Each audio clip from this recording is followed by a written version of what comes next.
Okay, flexibility for kicking. For the first big aspect that we need to look at is general hip mobility, and a couple of things that we can do for that are, first of all, if we start off with a yoga pose called Baddha Konasana, or cobbler's pose, then see, out of the way please. Then bring your feet together, start off with your feet together, and then move your body up to your feet, so get your bottom as close to your feet as you can.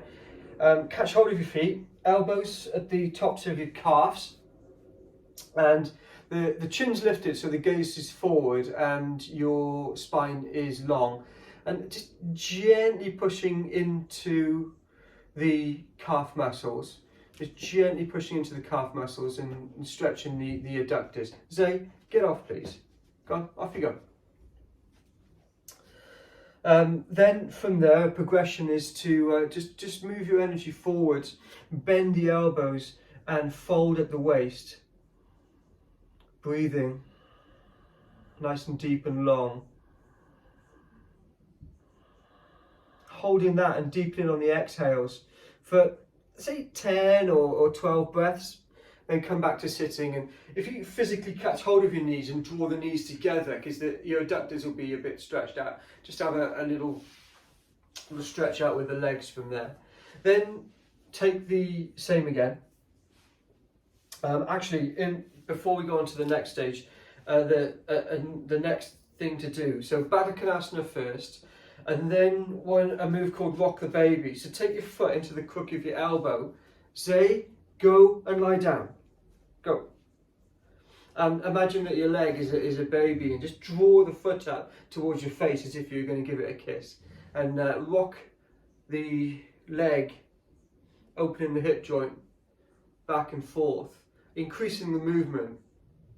You can take that for as long as you like. It's actually a really, really good sort of warm-up thing that you could use with your students if you don't do something like that already. Do that with both legs. So we've got Baddha Konasana as a starting point, bit of Rock the Baby just to open the hips there. And then move on to Pigeon Pose. It's another hip opener. That starts from plank. So if you start off in a planky pose, and then if I start off with the left side, so bring your left knee just behind left knee behind the left wrist. Notice the lower leg is out at about 45 degrees. Stretch the back leg behind you and untuck the toes. Then inhale, lift from your heart center, lift from your chest.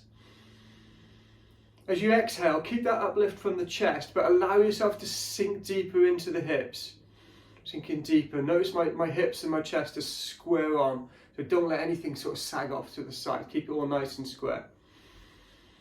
After, let's say, 4 breaths there, then bring your arms out in front of you and lower your chest down towards the ground. We call that sleeping pigeon.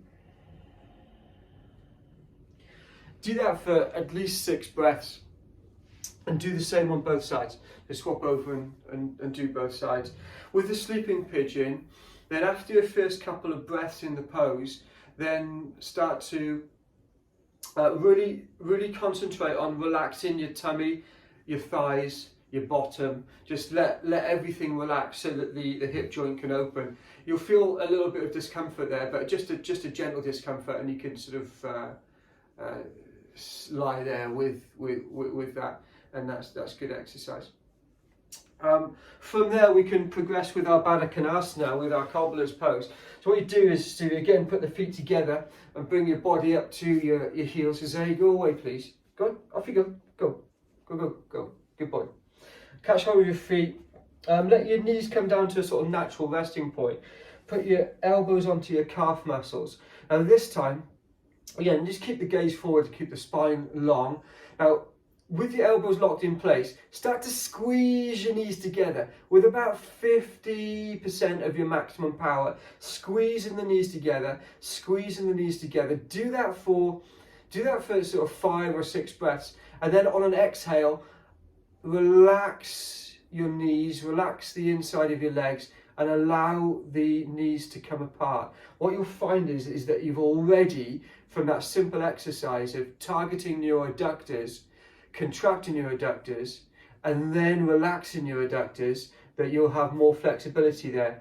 This is proprioceptive neuromuscular facilitation. You probably know about it already, but it's a really powerful technique for quickly gaining more flexibility, more length in the muscles.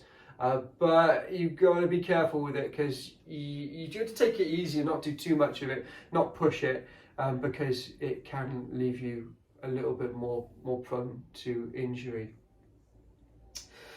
The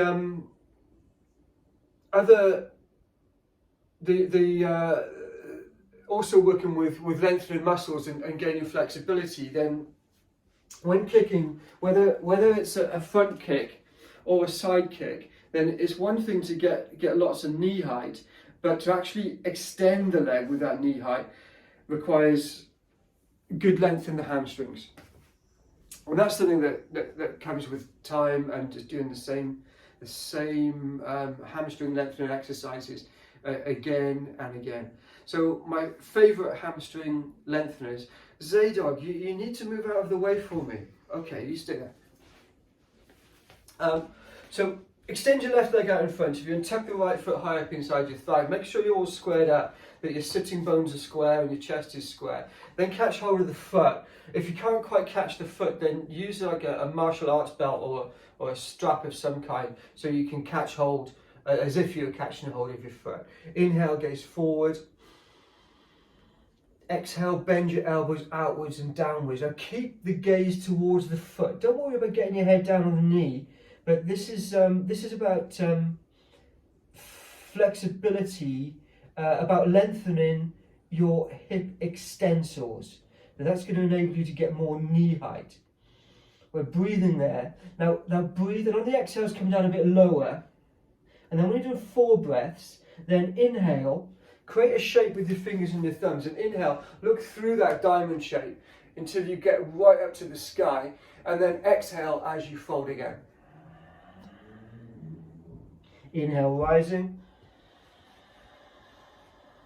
and exhale, folding.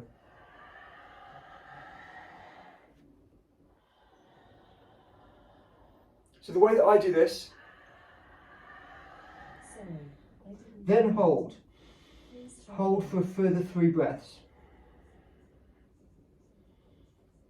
And then inhale back up to sitting. When I say hold, I'm always looking to deepen a little bit more on the exhales. So the way that I would do that exercise is begin with 4 breaths static, deepening on the exhales, 3 breaths rising and falling, and then a further 3 breaths static again, to get the very best out of it.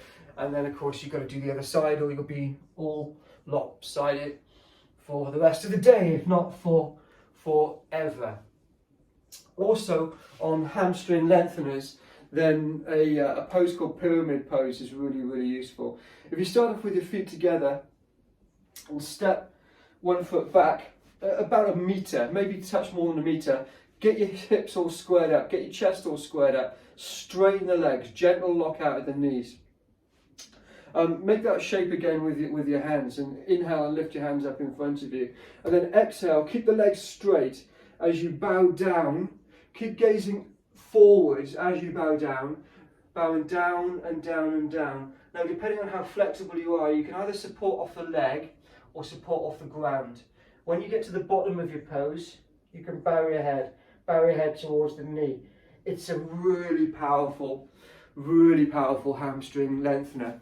It's called pyramid pose or Parsvottanasana in Sanskrit.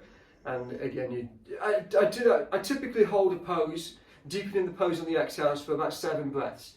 So do that for 7 breaths. So you've got your Baddha Konasana, that's cobbler's pose. You've got your rock the baby. You've got your PNF stretching in Baddha Konasana. You've got your head to knee pose, so with the legs extended out in front of you. And then to finish off this sort of hip opening and hamstring and hip extensor lengthening session, then try and spend some time in what's called prayer squat. So the feet can come nice and far apart, so they come nice and flat on the ground. Hands at heart centre is quite a nice place to be. Lifting from your heart centre and lifting the crown of your head up towards the sky. And there's a sort of uplift from the chest, but I'm sinking down in the hips. And I would look to hold that for at least 7 breaths. I find that position really meditative, so you can close your eyes there if you feel comfortable with that. Now, all of this this lengthening stuff is half the equation, because to get truly flexible and powerful kicking with a higher knee, then we need the strength in the appropriate muscles to raise the knee, rather than just relying on a ballistic thing going on with the legs.